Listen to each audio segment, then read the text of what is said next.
Do you ever think back to your grandparents' garden and wonder how they managed to grow such massive, flavorful tomatoes without a single drop of synthetic store-bought fertilizer?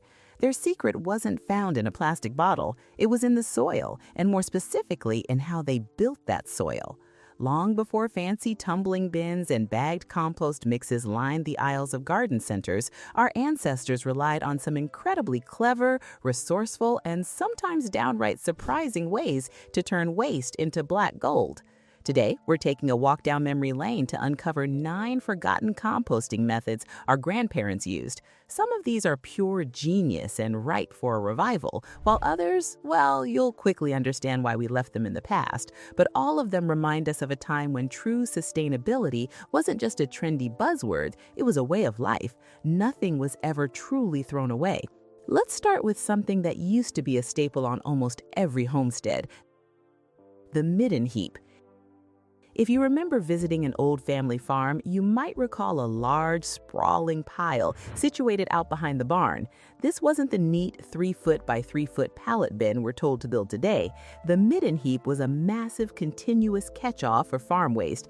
Kitchen scraps, old hay, animal bedding, weeds, and occasionally even dead livestock went into this slow, rotting mound. It wasn't turned or pampered. It was simply left to the elements. Our grandparents used Midden Heaps because they were practical for large-scale operations, but as populations moved from farms to suburbs and as municipal trash collection became the norm, these sprawling, unsightly, and sometimes smelly heaps faded away. Modern neighborhood associations certainly wouldn't tolerate a Midden Heap today, but there's a certain beauty in how completely self-sufficient they made those old farms. Now, this next method is one of those practices that definitely got left behind for good reason, and that is night soil composting. Night soil is the polite, historical term for human waste. Before the advent of indoor plumbing and modern sewer systems, the contents of chamber pots and outhouses had to go somewhere. In many parts of the world and on rural farmsteads, this waste was carefully aged and composted, often mixed with straw or soil to dry it out, and eventually returned to the fields to restore nitrogen and phosphorus. It was the ultimate closed-loop system. However, it largely disappeared from backyard gardens as our understanding of sanitation, cholera, and parasites improved. The introduction of flush toilets and municipal sewers wiped out the practice almost entirely in the West, prioritizing human health and hygiene over free fertilizer. But not all animal waste went out of style. Have you ever wondered how your grandparents started their seeds so early in the spring, long before electric heat mats were invented? They used manure hotbeds. They would dig a deep pit, fill it with a thick layer of fresh, nitrogen-rich manure, usually from horses, and top it with a layer of fine garden soil. Over this, they would place a glass cold frame.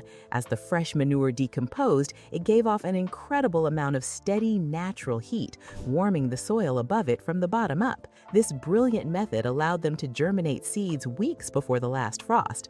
The hotbed faded away simply because of convenience. Today, it's so much easier to plug in a seedling heat mat or buy cheap plastic greenhouse covers than it is to shovel 2 feet of fresh horse manure into a pit.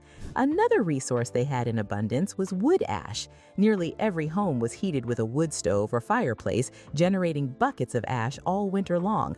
Instead of throwing it out, they practiced ash pit composting.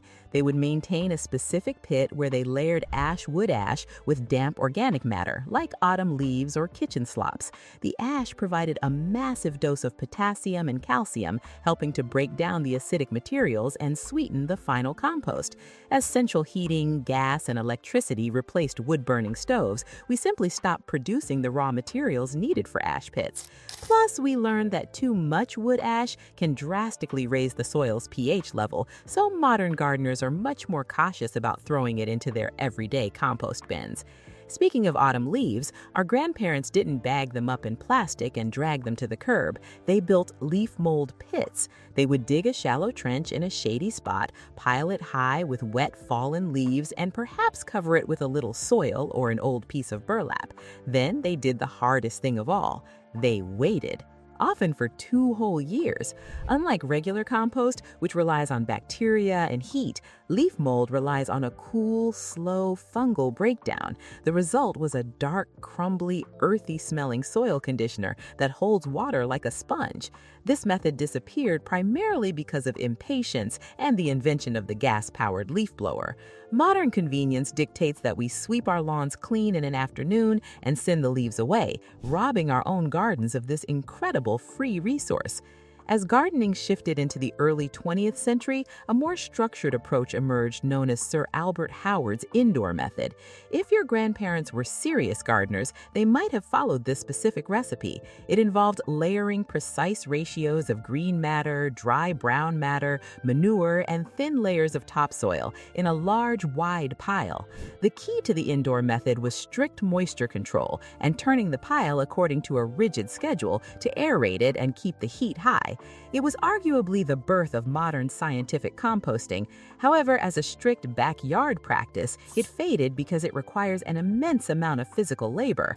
Manually turning a cubic yard of heavy, wet material with a pitchfork every few days is backbreaking work, and eventually most folks opted for easier, lazier composting methods.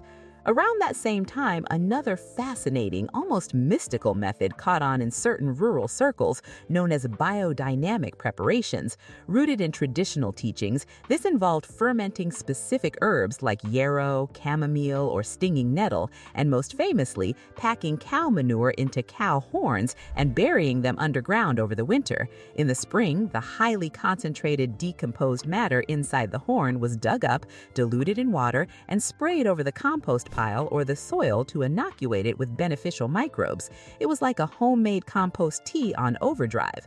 While biodynamics is still practiced by some dedicated modern vineyards and organic farms, it faded from the average backyard because it requires very specific materials, precise astronomical timing, and frankly, it just sounds a bit too strange for the average weekend gardener. Could chuckle, but it was surprisingly common: urine activation.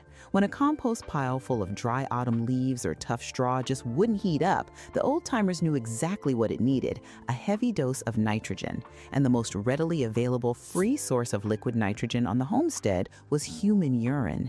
It was common practice for the men of the house to take a walk out to the compost pile at night to give it a jump start. The high urea content acts as a powerful activator for sluggish microbes. Social taboos, closely clustered suburban housing, and the widespread availability of cheap boxed blood meal and synthetic nitrogen are what eventually put an end to this highly effective, if slightly unconventional, gardening secret. Finally, there was straw bale composting. Before the days of expensive cedar raised beds, folks would take a standard bale of straw, soak it with water, and feed it with a nitrogen source for a few weeks until the inside actually began to compost and break down. Once the temperature inside the bale dropped, they would plant their tomatoes, peppers, or squash directly into the top of the decomposing bale. The roots would feed on the rotting straw, and at the end of the season, you were left with a pile of beautiful, finished compost. While this method is actually seeing a little bit of a modern renaissance, it originally faded away because real weed-free straw became harder for city folks to source, and the neat, tidy aesthetics of wooden raised beds took over the gardening magazines. Looking back at these 9 forgotten methods, it's easy to see how much gardening has changed. We've traded Midden Heaps for tumbling plastic bins and Manure Hotbeds for electric heating coils. And while we certainly don't need to return to the days of night soil, there is something deeply profound we can learn from our grandparents. To them, there was no such thing as waste. Every fallen leaf, every scoop of ash, and every scrap from the kitchen had intrinsic value. It was a perfectly closed loop. True sustainability isn't something we have to invent. It's something we just need to remember.